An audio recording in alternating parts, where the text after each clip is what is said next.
decidir para mudar é algo que eu preciso aprender sobre isso. Eu preciso ver na Bíblia alguns exemplos práticos que temos para nós compreendermos isso. Porque tudo na vida é uma questão de quê? De quê? De decisão, de escolha. Tudo na vida é uma questão de escolha. Eu costumo dizer o seguinte: nós não escolhemos pai nem mãe. Ninguém aqui consegue dizer, eu vou nascer de fulano, eu vou nascer de ciclano. Se você pudesse fazer isso, você escolheria quem? Se meu filho falar outro nome, está enrolado. Mas você não pode escolher, querido. Mas tirando isso, quase 100%, não 100%, mas quase 100%, você deve escolher. Tudo na vida é uma questão de escolha, nós sabemos disso. E toda escolha, ela gera uma consequência. Mesmo que você não escolha nada, você já está escolhendo alguma coisa. Você já escolheu nada. E o nada também te traz uma consequência na vida. Você não escolheu estudar, você não estudou nada. Qual foi a consequência? Você já sabe. Enfim, e aí você precisa aprender. Nossa escolha no dia de hoje, por exemplo, nos trouxe até esse lugar. Nós chegamos aqui porque nós escolhemos estar nesse lugar. E essa escolha para você hoje lhe trará uma consequência. Naturalmente lhe trará uma consequência. Eu espero que espiritualmente também. E nós encontramos na Bíblia pessoas que fizeram escolhas.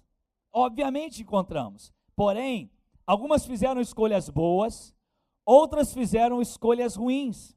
Mas cada uma delas então colheu a semeadura que elas fizeram.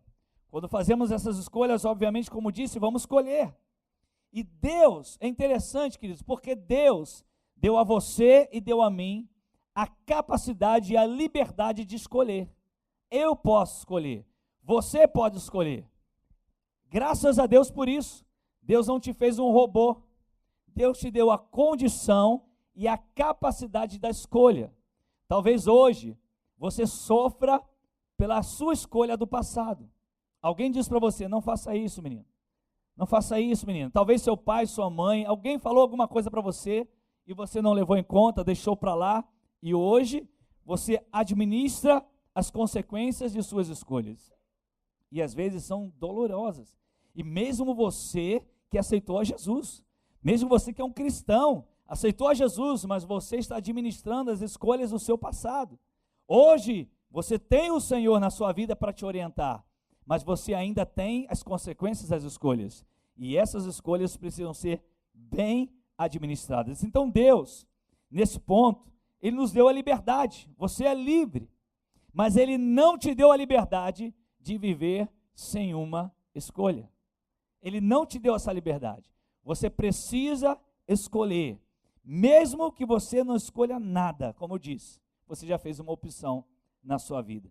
Vamos conhecer alguns relatos bíblicos de pessoas que fizeram opções na sua vida.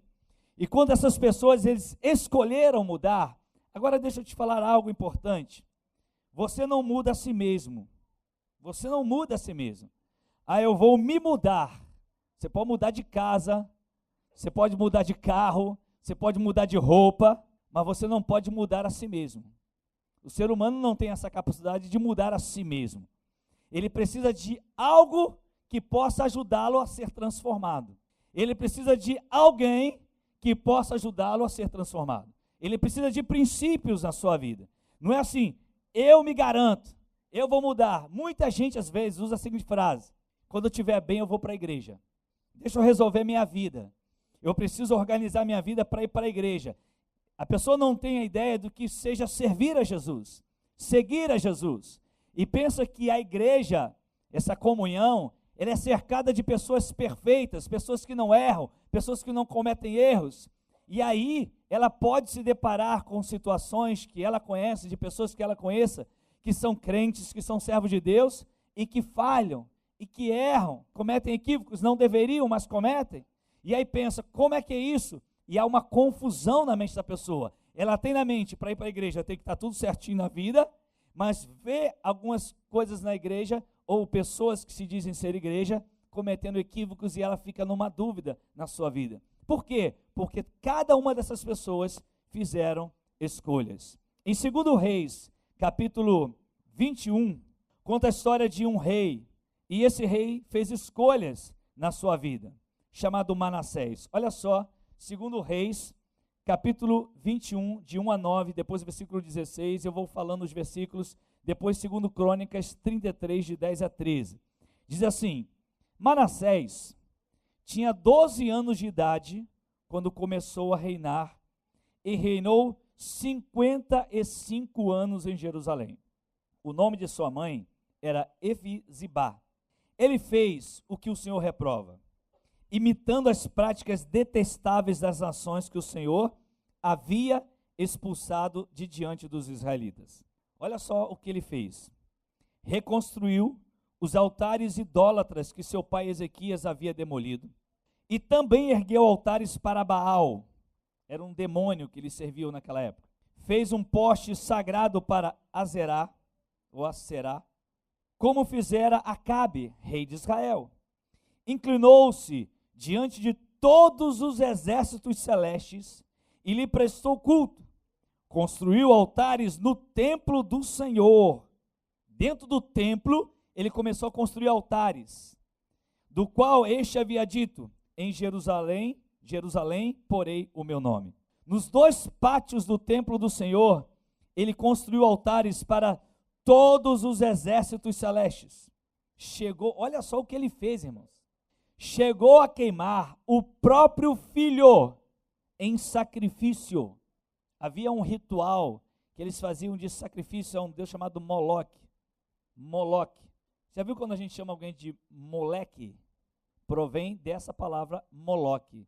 Nunca chame ninguém de moleque, porque provém de uma palavra satânica, querido. Quebra logo isso na sua vida de uma vez.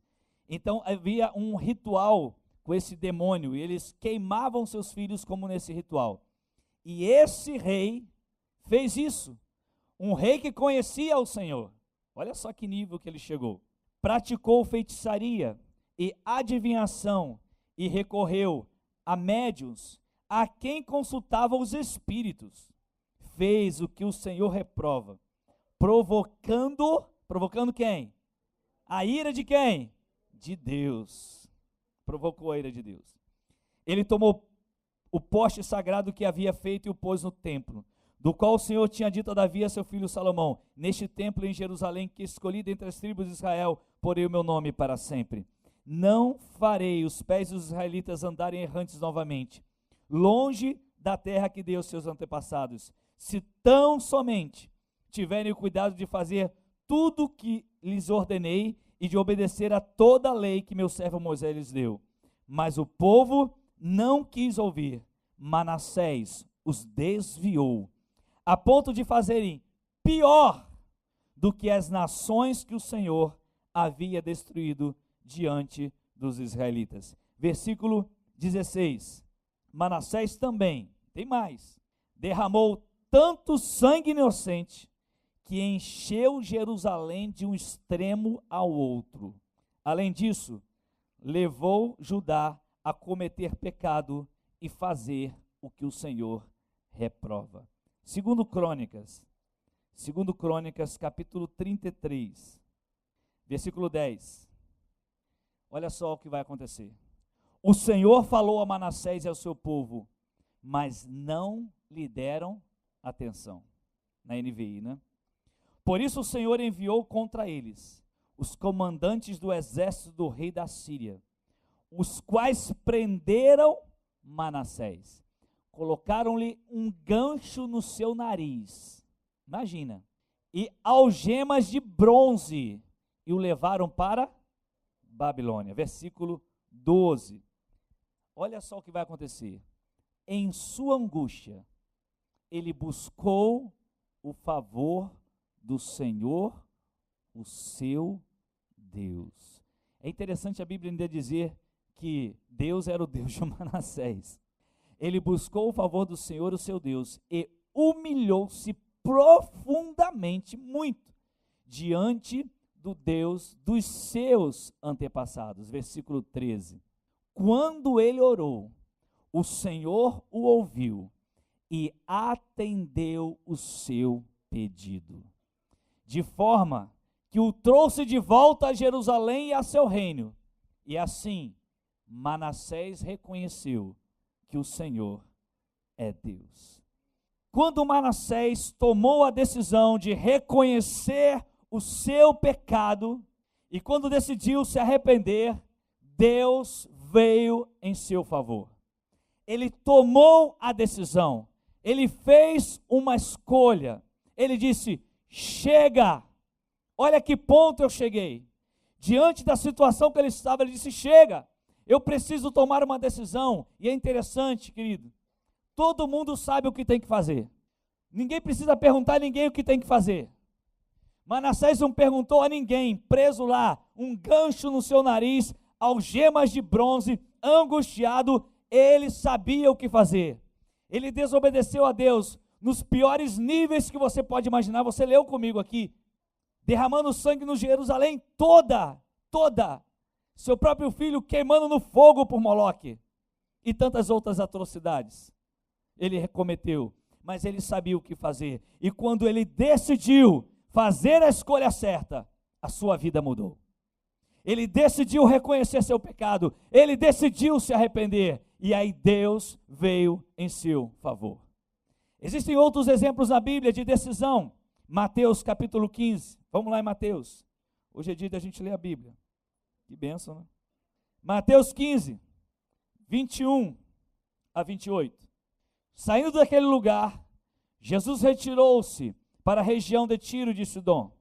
Uma mulher cananeia, natural dali, veio a ele gritando: Senhor, filho de Davi, tem misericórdia de mim, minha filha está endemoniada, está sofrendo muito.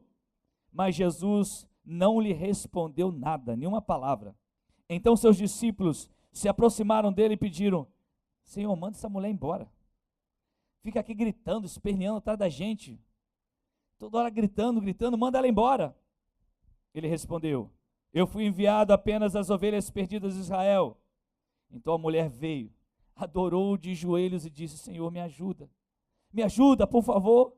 Ele respondeu: não é certo tirar o pão dos filhos e lançá-lo aos cachorrinhos. Olha só, irmão, você ficava numa resposta dessa? O que Jesus estava chamando? Estava chamando de cachorra?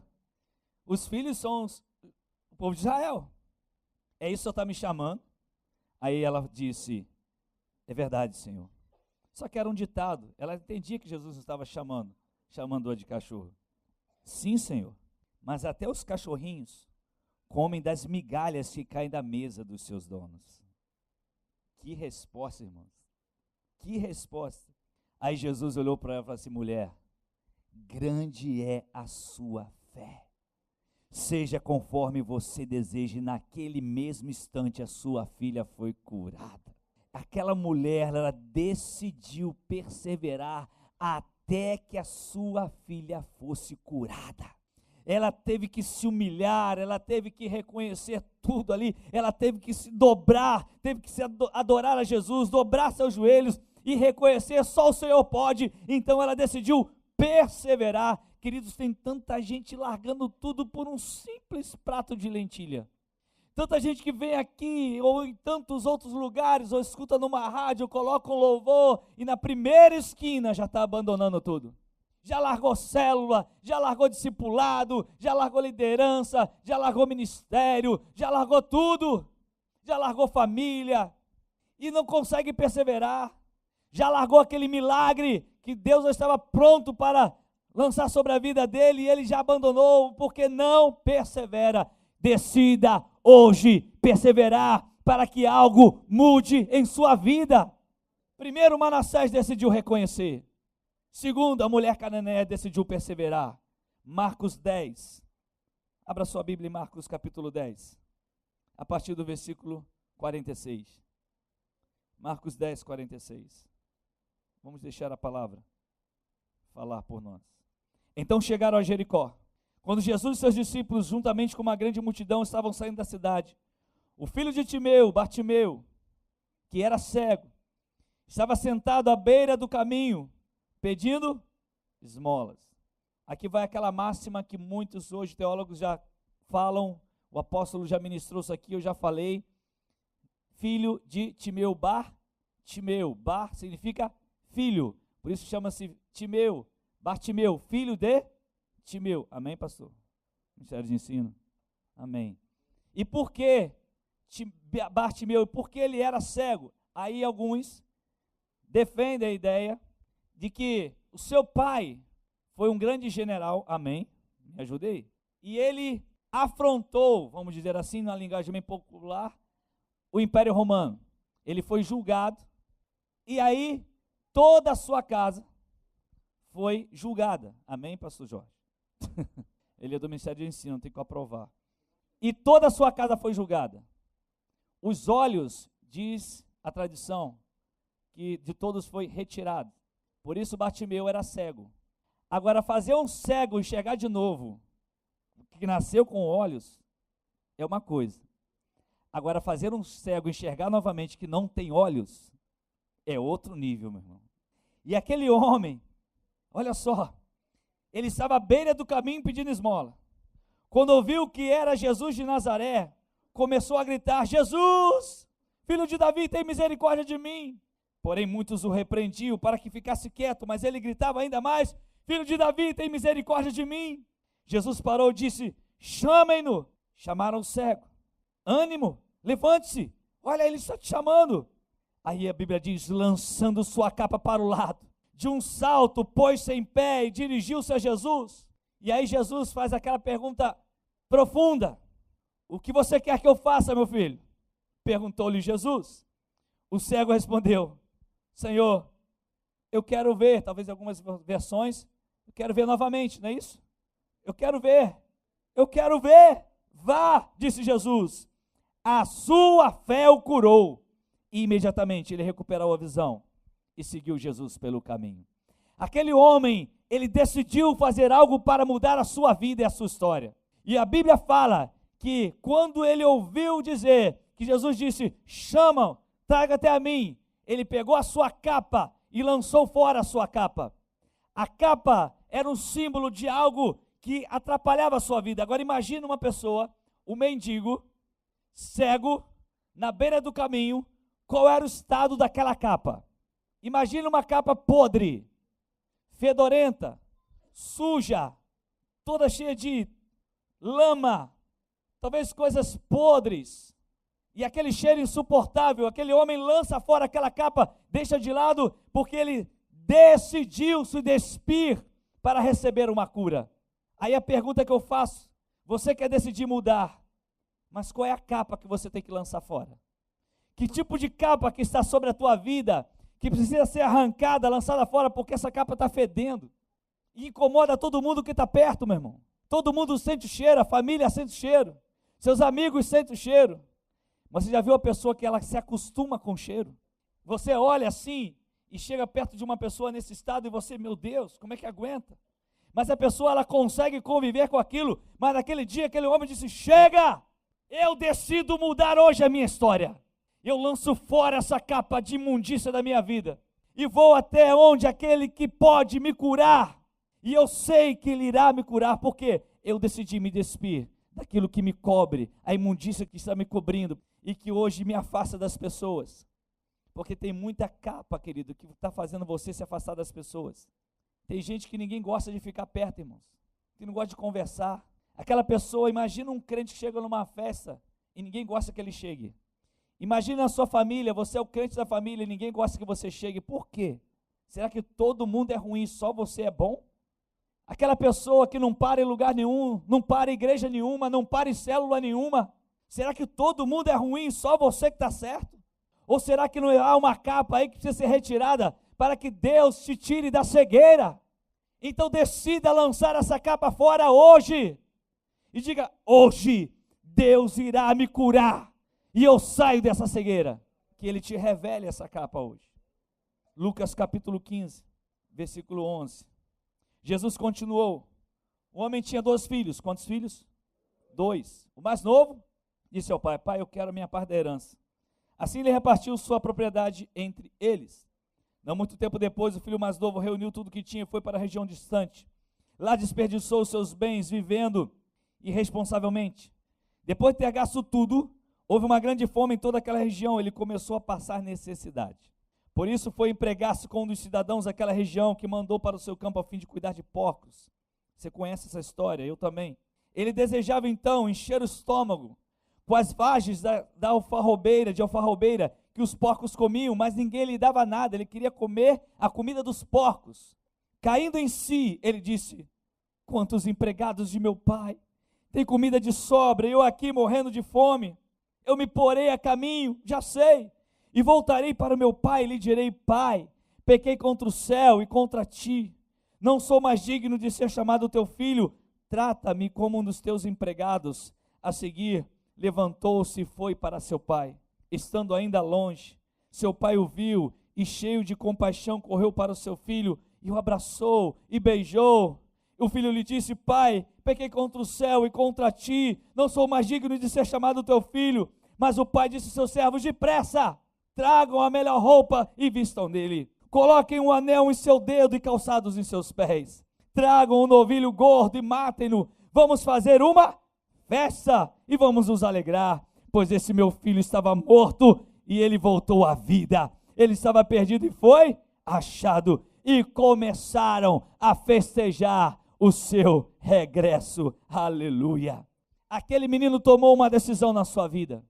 Diante do quadro que ele estava, o menino que tinha tudo na vida, tudo para conquistar na vida, ele olhou o seu estado depois de ter abandonado a presença do pai, de ter abandonado a casa do pai, olhou para o seu estado e ele percebeu: sem o meu pai, sem a presença do meu pai, eu não posso mudar a minha vida, sem a presença dele eu não posso viver. Então ele tomou uma decisão, ele decidiu fazer o caminho de volta.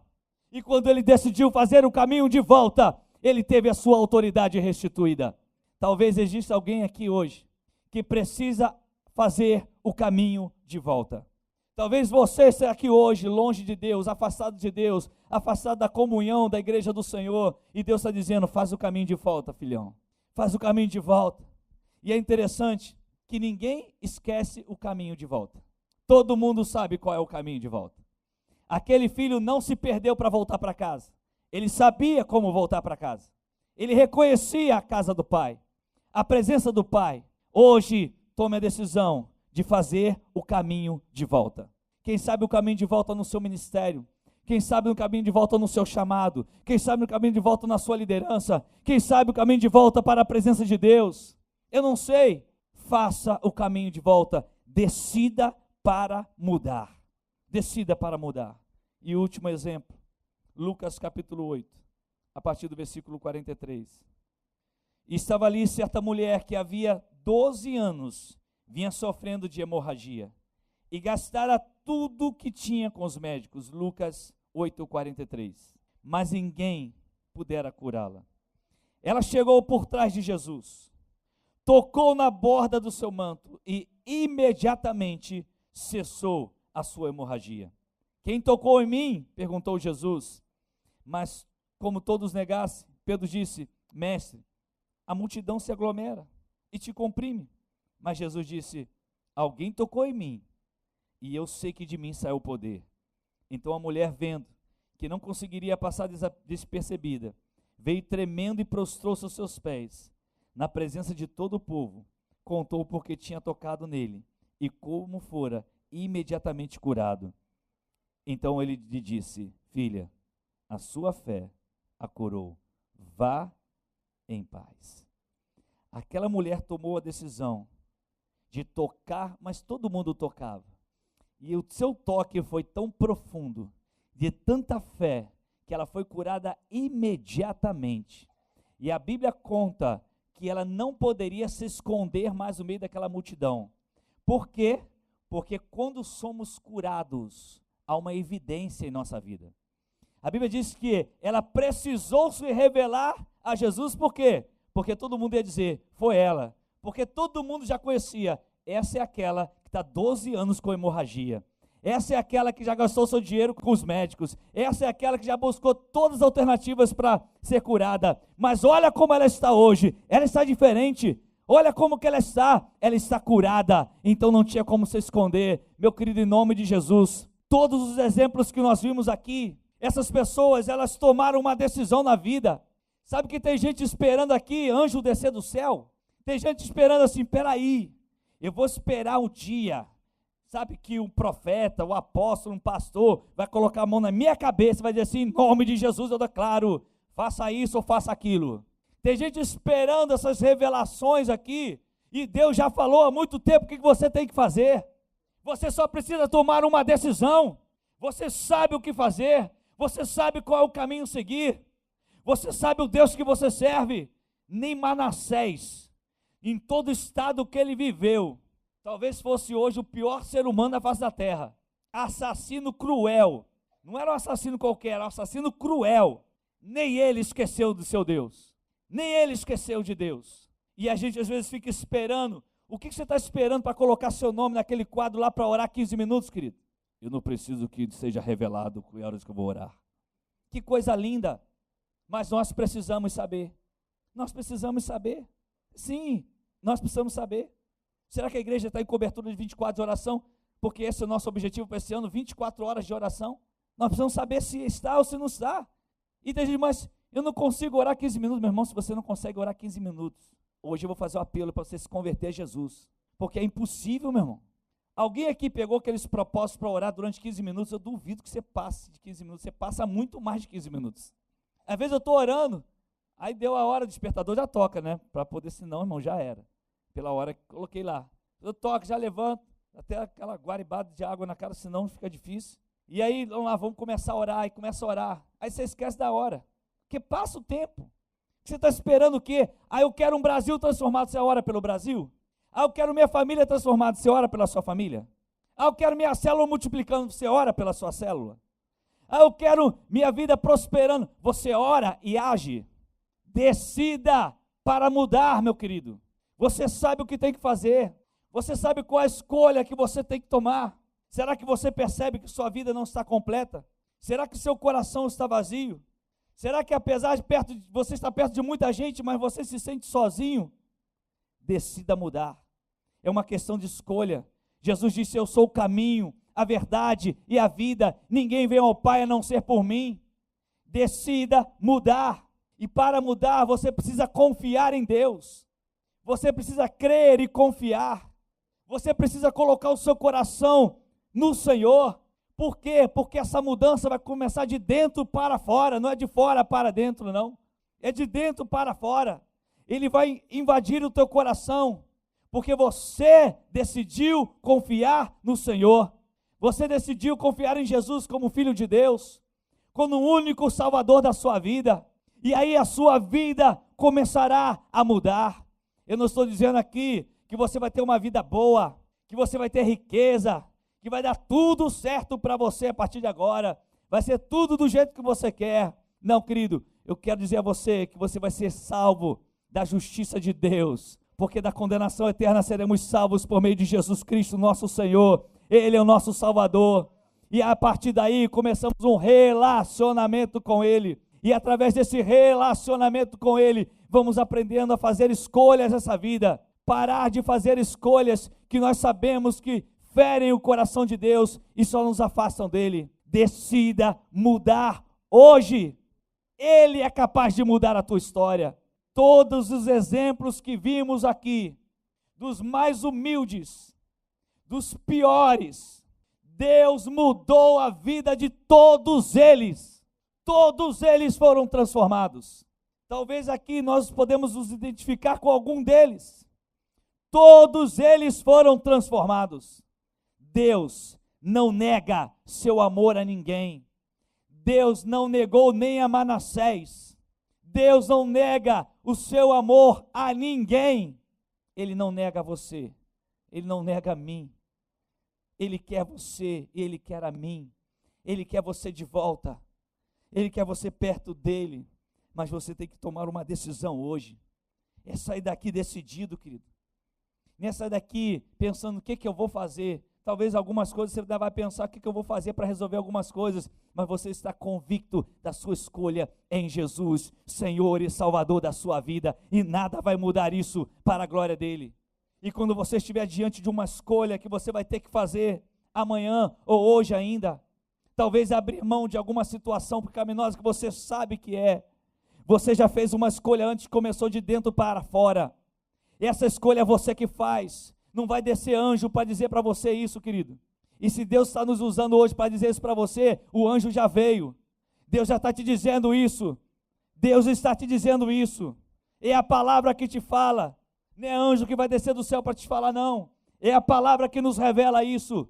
Creia no Senhor Jesus e será salvo você e sua casa. Aceite a Jesus como Senhor e Salvador da sua vida. Ele é o único Salvador. Esse discurso nós vamos pregar até Jesus voltar. Esse discurso não mudou e nunca mudará. Eu posso pregar para você aqui mensagens que vão te motivar, incentivar a abrir seu próprio negócio e fazer isso, aquilo e aquilo outro, mas isso não muda a sua história. Quem muda a sua história é a presença de Jesus na sua vida. E só há um jeito: creia no Senhor Jesus, confia nele, abra seu coração e seja salvo por meio de Jesus. Ele é o único caminho, a única verdade, a única vida. Ninguém chega a Deus a não ser por meio de Jesus. Não há outro caminho. Ele é o único. Não tem pastor, não tem padre, não tem papa, não tem ninguém. É Jesus. Ele é o único. Único. Ele disse: eu sou o caminho. Eu não posso te levar a Deus, querido. Jesus pode. Nós todos somos o quê? Somos proclamadores dessa verdade que está aqui escrita na sua palavra. E contra ela não podemos negar. É hora de escolher, é hora de decidir. Toda decisão gera uma consequência. Você decidiu estar aqui hoje e Deus gerou isso no seu coração. A sua escolha te trouxe até aqui. A sua escolha vai te levar a outros lugares hoje. A sua escolha muda a sua história hoje ainda. Só depende de você. Essa é a mensagem do Evangelho para a tua vida. Essa é a mensagem de salvação eterna. Isso não vai mudar nunca. Você vai ouvir pregadores pregando isso até Jesus voltar. E você vai pregar isso até Jesus voltar. Porque é isso que muda a nossa história. Isso mudou a nossa vida. Não porque somos bons. Pelo contrário. Pelo contrário. É porque somos maus. E dependemos da graça dele.